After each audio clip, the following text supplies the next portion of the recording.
tengo con nosotros a la ministra de Educación, Maruja Gorday de Villalobos. Vamos a hablar porque las clases están suspendidas y qué va a pasar con el año escolar o este último trimestre del año. Maruja Gorday, bienvenida como siempre, buenos días y a ver, la posición del Ministerio de Educación frente a estas protestas y este cierre de clases. Sí, muy buenos días, Fernando. Buenos días, ingeniero Blandón. No, definitivamente nosotros estamos todos los días, llevamos ya 2 días, 48 horas, de acuerdo a los comunicados que se están dando, la evaluación de las situaciones y sobre todo el ambiente de seguridad que no existe para los estudiantes en las cabeceras de provincia. Sin embargo, nosotros el día de ayer pudimos monitorear. Nosotros mandamos el comunicado 3 y 4 donde hablamos de tener las escuelas abiertas para procesos administrativos y académicos y se ha dado. Sin embargo, nosotros hoy, luego de 48 horas anunciados los gremios del paro, nosotros estamos ya en acercamiento para buscar un punto de entendimiento.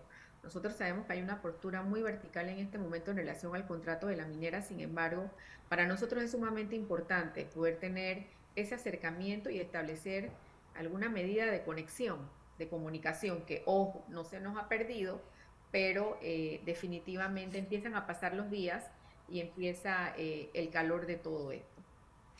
Bueno, ¿qué debe pasar? Porque los gremios de docentes yo creo que están esperando que empiecen las clases para irse a paro, o por lo menos ya anunciaron que van a hacerlo. Bueno, están en paro en este Están momento, en sin paro, ¿no? embargo, sí, sí, correcto. Sin embargo, hoy ellos iban a hacer un comunicado, nosotros estamos, como te dije, Fernando, evaluando y también buscando los mecanismos ya de empezar a hacer algunos ajustes. Ejemplo, los estudiantes que estaban en práctica laboral, más de 11.000 estudiantes a nivel nacional, ya más del 60% les han dicho que se tienen que retirar porque no tienen ese docente que supervisa las prácticas y sobre todo a partir del 20 que iniciaban de noviembre los exámenes finales para los estudiantes graduando y esto sería muy lamentable que nosotros volviéramos a estar en una situación de extensión del año escolar y más allá Sí. de días, los tiempos que no se recuperan y cómo esto empieza a afectar toda una dinámica, un ecosistema muy complejo como lo saben ustedes. Porque al final, el paro del año pasado, de julio del 22, ¿cuántos días realmente se recuperaron de todo ese mes? Bueno, fue un mes completo y realmente de 21 días hábiles del mes, nosotros recuperamos posiblemente 14 días o 13 días.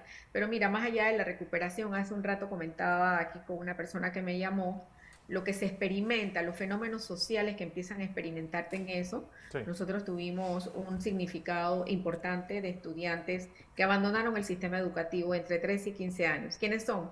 Los chicos que venían del rezago de la pandemia de cuarto, quinto y claro. sexto grado, y obviamente ante lo que implicó un primer año presencial después de 2 años, a todo lo que implica una estructura de premedia y un paro abrupto en la mitad de un año donde escuelas tenían algunas hasta un mes de haber iniciado clases, por todas las situaciones que pasaron, sobre todo de las condiciones físicas de las escuelas, esto representó y lo que nosotros tememos es, más allá de la pérdida de los días y que si hay que reponerlas, se reponen, es lo que esto implica en la motivación de los estudiantes, que en este momento ha sido un factor desencadenante post pandemia en temas de salud mental, en temas psicológicos y todo lo que implica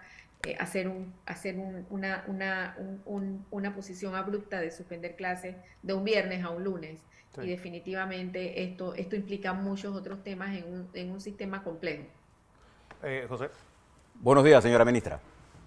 ¿Qué tal, ingeniero Blandón? Déjeme hacer una pregunta, pero antes quisiera a nuestra audiencia hablarles con una claridad que necesita la coyuntura actual. A mí me parece, y esto es una opinión mía, no es suya ni de... Pero voy a hacer una pregunta por esta opinión, que esta huelga magisterial es una especie de chantaje político de los maestros y profesores que le hacen vía a los estudiantes a los adultos. ¿Y por qué mi preocupación en esto? Porque nuestros estudiantes, y usted lo sabe como educadora, la interrupción del proceso educativo que se ha dado en varias ocasiones y ha generado una especie de pereza en los niños de ver la escuela no como algo importante, sino como algo frustrante. la pandemia nos llevó con niños que fueron a la escuela 2 años después, perdidos en el espacio. Y ahora la primera arma que usan los señores maestros y profesores, que tienen el derecho a expresar su punto de vista, es otra cosa como ciudadanos, pero no tienen el derecho a secuestrar a nuestros niños. Dicho eso, mi pregunta es la siguiente. Usted como educadora, ¿usted cree que el mecanismo de huelga inesperada y huelga en el sector estudiantil es un mecanismo correcto, no tiene ningún efecto, se recuperan los días? Yo conozco ahora mismo muchachos nuestros que están atrasados en ciencias, en lectura, en español, y ahora, por seguir líneas políticas, estamos afectando terriblemente a los niños, y como si fuera poco, las mujeres y hombres nuestros, muchachos y nuestros que tienen estos niños, cuando van a trabajar no pueden regresar a su casa y los niños se quedan solos. Me tocó verlo en el área donde yo vivo. Entonces, no se esperen a pensar que no le están haciendo un daño al presidente Cortizo. Le están haciendo un daño a nuestra juventud. ¿No le parece que esto no tiene ningún sentido? Sobre todo porque ¿qué culpa tienen nuestros niños sobre el problema de la minería? Porque estamos hablando de la minería. Pero la minería no metálica y la metálica existe en este país desde la época colonial. Los indígenas usaban desde antes. Entonces, ahora, esta huelga, ¿por qué no le hablamos a nuestros maestros y profesores? Que tantas generaciones formaron. Yo fui formado por maestros y profesores. Lo que yo soy se lo debo a la conciencia que me dieron maestros y profesores que me llevaban a su casa para dar clases, entre otras cosas. Correcto, muchas gracias por esa pregunta y permitirme una reflexión. Hay una premisa ya confirmada de que día que se pierde, día que no se recupera. Claro. Uno de los primeros factores es estar vinculado a la parte socioemocional, a la motivación, y ya para esta fecha del año nosotros tenemos mucha migración de grupos de las áreas indígenas, de grupos de áreas productoras, donde a través de los calendarios diferenciados que se le ha dado la posibilidad a las áreas de difícil acceso y comarcales, estamos a menos de 10 días de culminar el año lectivo. Inclusive los docentes saben de lo que estamos hablando en este momento. Por el otro lado, yo sí tengo que decirlo muy respetuosamente y con el derecho que tienen otros a disentir, que hay otras formas, sobre todo a menos de 25 días de culminar un año lectivo, que el arranque ustedes saben que no fue fácil como comentaristas y periodistas, y que fue también muy difícil manejar la situación que se da con los estudiantes de secundaria en el segundo trimestre por algunas infraestructuras escolares que no eran más de 50 y todo lo que esto va gestando y generando. Sin embargo, se enrumba, se hacen los consensos, se hacen los seguimientos, se van cumpliendo compromisos en medio de la situación que ha impactado el presupuesto no solo del MEDUCA, sino del gobierno nacional. Sin embargo, en ese ánimo de cumplir esas voluntades, se aprueba un presupuesto de un 7%. Nos estamos preparando para una gran cantidad de inversión en temas de educabilidad, tal cual lo solicitaron los docentes en el movimiento de Penonomé, y esta forma abrupta de tomar una decisión, incluso nosotros estuvimos reunidos con un sector de 14 gremios el viernes, y terminamos la reunión que se iba a ver las otras decisiones de los otros sectores, y esto ha generado un sinsabor, esto ha generado una situación de estrés en los estudiantes, de preocupación de nuestros docentes TEFAS también, que tienen contratos hasta cierta época del año, y esto también generó un desbalance, no solo a la familia, sino también a los docentes, por todo lo que implicó extender el año lectivo prácticamente 14 días, más allá de los días que se tuvo suspendido en el 2022, y sobre todo, nosotros, mira, hay algo bien importante, y esos son temas que a ustedes les encanta mencionar, no solo conmigo.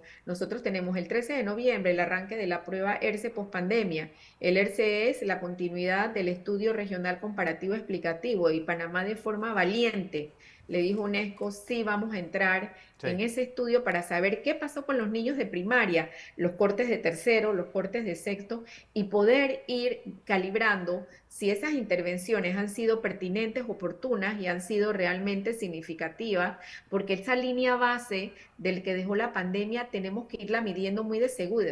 En diciembre nosotros estamos por recibir el informe de la prueba PISA y nosotros sabemos que a todos los países de la región la situación no fue fácil. Sin embargo, de forma responsable, como Ministerio de Educación, como país, asumimos la responsabilidad porque la línea base cambió totalmente del 20 al 23 Y y al Mirta, 24 seguro va a cambiar. Ajá. ¿qué vamos a hacer con los estudiantes que se gradúan Sí. este año? Nosotros estamos, mire, yo sí quiero decirle, yo creo que hay que entender también, y ustedes que son más conocedores sobre usted, ingeniero Blandón, estos movimientos. Hay un calor de las primeras 48 horas, nosotros vamos a establecer acercamiento, hay unos compañeros que ya están del nivel, pues, del nivel el de liderazgo, están buscando los acercamientos y ver la manera de llegar a un punto medio. Nosotros sabemos que hay una línea muy clara del gobierno del señor presidente en relación al contrato de la minera. Es más, nosotros somos beneficiados un 5% para todo lo que es capacitación, perfeccionamiento y bienestar docente, de las cuales muchos ya han participado en una estructura de constitución, de una estructura de gobernanza de ese instituto. Y bueno, vamos paso a paso y vamos en ese arranque. Sin embargo, nosotros tenemos que buscar los mecanismos de continuar o culminar las prácticas profesionales que se vieron interrumpidas el lunes 23 de octubre